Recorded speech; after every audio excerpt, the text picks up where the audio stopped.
What we did for things like Screw Attack and stuff like that was we made more sparse rooms. The late Andy O'Neill implemented that, and he did something really smart with it, where basically he made it so that as you were doing the jump, you could never end up going higher than when you started the Screw Attack. So if you started it here, then you engaged it, and then you did a jump, no matter, even if you went like a little early or a little late, he always did the math to make sure you always topped out. You could like sometimes dip a little lower, but then get yourself higher, but you'd never get yourself higher than the top. But it never felt like your head was hitting a ceiling. He did it smoothly. You know, he made it so like the amount of force that it would apply just wouldn't get you up there. In the intro, we had originally had all of the Luminoth Temple hub kind of built. And Mark Pacini was playing through. Actually, we were all playing through, and we were looking at the feedback and the data, and he felt that it would be better to incorporate, you know, the little pocket area where you go and you start making the discovery of the Federation troopers, see the introduction of kind of the pre-Ing stuff occurring.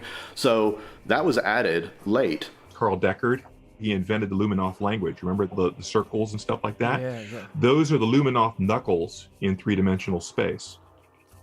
Ah. So when you see the strings and dots and stuff, those are, the Luminoth don't have any vocalization. They speak with their hands. So when they hold up their hand, their joints in their fingers are bulbous, right? Yeah. So when they're speaking to another Luminoth, they're orienting their hands towards the viewer and making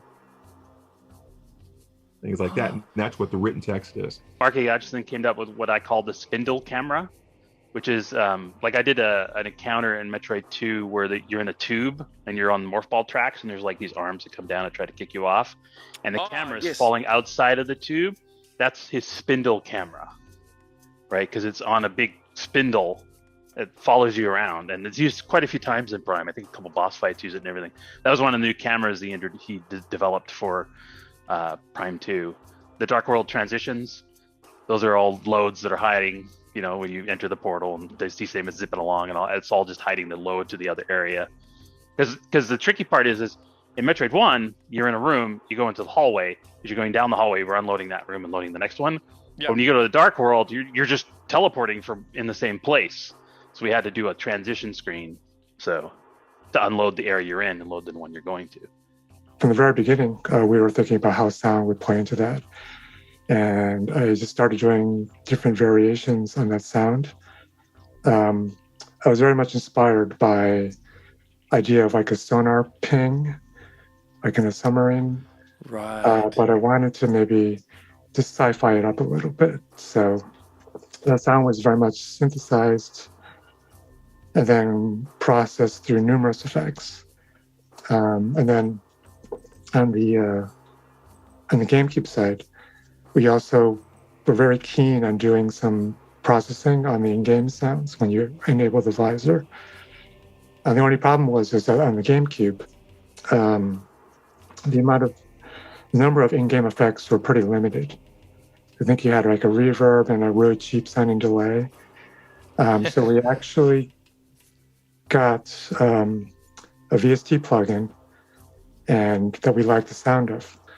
And I think it was from like a French company. So we actually licensed the code from that VST plugin. And we had a brilliant programmer at Retro, Jim Gage, who was able to take that VST code and implement it in our game engine. And we used that to process the sounds of the in-game audio.